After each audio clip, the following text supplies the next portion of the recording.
ప్రమాదకరమైన సంఘటన. చాలామంది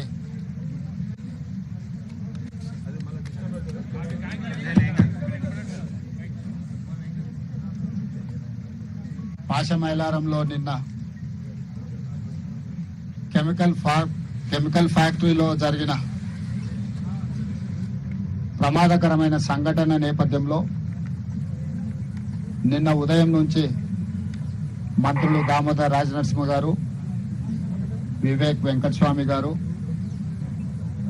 స్థానిక కలెక్టర్, పోలీసు ఉన్నతాధికారులు, అదేవిధంగా ఫైర్ సిబ్బంది అందరూ కూడా ఈ సంఘటన తదనంతర పరిణామాలన్నిటిని కూడా దగ్గర ఉండి పర్యవేక్షిస్తూ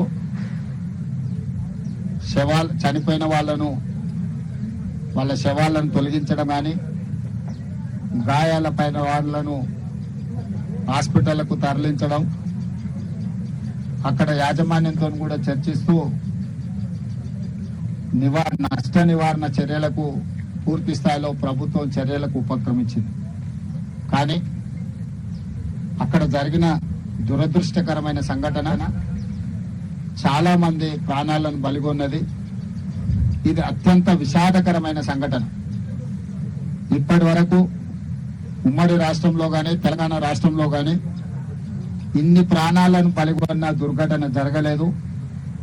అందుకే ఈరోజు నిన్నటి నుంచి మా మంత్రులు నిరంతరం పర్యవేక్షిస్తూ సంస్థ యొక్క యజమానులతో, ప్రభుత్వ అధికారులతో, అదేవిధంగా fire department, HYDRAA, disaster management, police సిబ్బంది, రెవెన్యూ సిబ్బంది అన్ని శాఖలను సమన్వయం చేసుకుంటూ అక్కడ చర్యలకు ఉపక్రమించడం జరిగింది.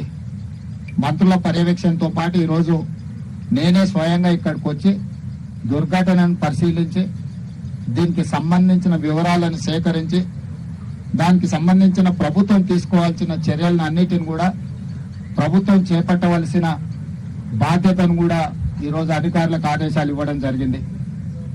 ఈ దురదృష్టకరమైన సంఘటనలో ప్రాణాలు కోల్పోయిన వాళ్ళు బీహార్, ఒడిశా, మధ్యప్రదేశ్, ఆంధ్రప్రదేశ్, తెలంగాణ రాష్ట్రాలకు సంబంధించిన వాళ్ళు ఉన్నారని ప్రాథమిక సమాచారం అందింది. ఇప్పటి వరకు అధికారులు అందిస్తున్న సమాచారం మేరకు దాదాపుగా 36 ప్రాణాలు పోయినాయి. ఇంకా కొంతమంది అచూకీ లేదు. చాలా వరకు వివరాలను సేకరించే ప్రయత్నంలో అధికారులు ప్రయత్నం చేస్తున్నారు. దుర్ఘటన జరిగినప్పుడు పరిశ్రమలో 143 మంది ఉండడం జరిగింది. అందులో దాదాపుగా 58 మంది ఇప్పటికీ అధికారుల దృష్టికి, అధికారులకు టచ్లోకి వచ్చింది. మిగతా వాళ్ళు కొంతమంది ఇంకా శిథిలాల కింద ఉన్నారా, లేకపోతే భయంతోనే ఎక్కడికైనా పోయి ఇంతవరకు ప్రభుత్వ అధికారులకు టచ్లోకి రాలేదా, ఈరోజు పర్యవేక్షిస్తున్నారు. ఏది ఏమైనా ఈ దురదృష్టకరమైన సంఘటనని ప్రభుత్వము చాలా తీవ్రంగా పరిగణిస్తుంది. దీనికి సంబంధించి చనిపోయిన కుటుంబాలకు ₹1 కోటి నష్టపరిహారం ఇప్పించాలి. పరిశ్రమ వాళ్ళతో మాట్లాడి ప్రభుత్వం వైపు నుంచి, పరిశ్రమ వైపు నుంచి చనిపోయిన కుటుంబాలకు ₹1 కోటి నష్టపరిహారం ఇవ్వాలి అని చెప్పి నేను ఆదేశాలు ఇవ్వడం జరిగింది. ఆదేశాల ప్రకారం మా మంత్రులు పరిశ్రమ యజమానులతో మాట్లాడి ప్రభుత్వం వైపు నుంచి సహకారం తీసుకొని వాళ్ళకి నష్టపరిహారం అందించడం జరుగుతుంది.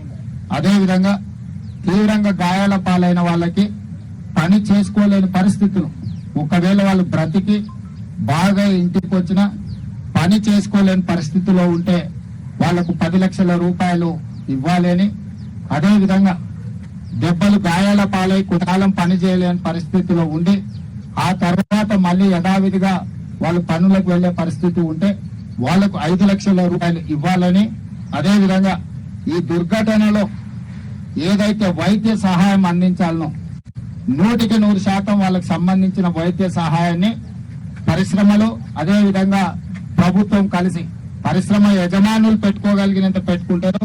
వాళ్ళకి ఎలాంటి ఇబ్బంది లేకుండా ప్రభుత్వం కూడా వైద్య సహాయాన్ని 100% అందించాలని మా మంత్రులకు నేను ఆదేశాలు ఇవ్వడం జరిగింది. వాటిని పర్యవేక్షించడానికి కూడా అధికారులను చీఫ్ సెక్రటరీని, డిజాస్టర్ మేనేజ్మెంట్ స్పెషల్ చీఫ్ సెక్రటరీని, లేబర్ అండ్ ఎంప్లాయ్మెంట్ ప్రిన్సిపల్ సెక్రటరీని, ఫైర్ డిపార్ట్మెంట్ అడిషనల్ డీజీని ఒక కమిటీగా వేసినాం. వీళ్ళందరూ కూడా జరిగిన సంఘటన మీద విచారణ చేసి నివేదిక అందించడం జరుగుతుంది. దీనికి బాధ్యులైన అందరి మీద కూడా ప్రభుత్వం చర్యలు తీసుకుంటుంది. ఇందులో ఎవరిదైనా నిర్లక్ష్యం ఉన్నదా, లేకపోతే దురదృష్టకర సంఘటన ఏ విధంగా జరిగింది, బాధ్యులు ఎవరినో కూడా విచారణలో గుర్తించి వాళ్ళందరి మీద కూడా చర్యలు తీసుకోవడం జరుగుతుంది. ఇదే కాకుండా ఇలాంటి దుర్ఘటనలు భవిష్యత్తులో జరగకుండా ఉండాలి అని అంటే ప్రభుత్వం కూడా ఇంకా భవిష్యత్తులో పరిశ్రమలకు సూచనలు చేయాల్సిన అవసరం ఉన్నది. నిన్నగాక మన గుల్జార్ హౌస్ లో కూడా ఒక ఫైర్ యాక్సిడెంట్ అయింది.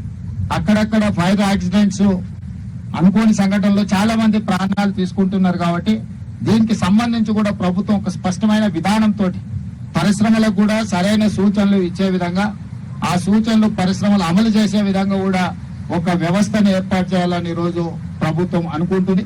వీటన్నిటికీ సంబంధించి కూడా భవిష్యత్ కార్యాచరణ ఉంటుంది.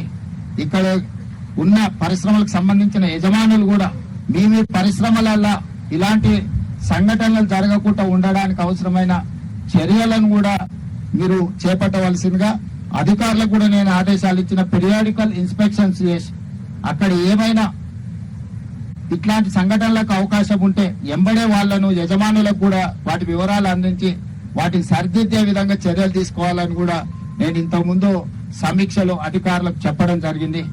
ఏది ఏమైనా చనిపోయిన కుటుంబాలను, తీవ్రంగా గాయపడ్డ కుటుంబాలను, ఇందులో గాయపడ్డ కుటుంబాలను అందరినీ కూడా 100% ప్రభుత్వం మానవత్వంతో ఆదుకుంటుంది. అన్ని రకాలుగా వాళ్ళకు అండగా నిలబడుతుంది. ప్రమాదంలో చనిపోయిన గాయపడ్డ వాళ్ళ పిల్లలకు చదువుకోవడానికి అవసరమైన ప్రభుత్వ రెసిడెన్షియల్ స్కూల్స్ లో అడ్మిషన్ల గురించి కూడా మాట్లాడమని నేను అధికారులకు ఆదేశాలు ఇవ్వడం జరిగింది.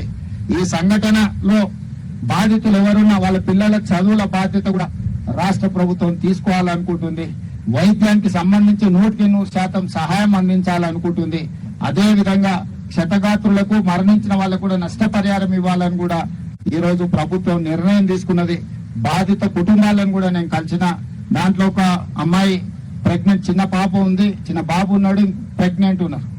ఇట్లాంటి సంఘటనలు చాలా బాధాకరమైనవి. వాళ్ళందరికీ సరైన విధంగా ప్రభుత్వం సహాయం అందిస్తుంది.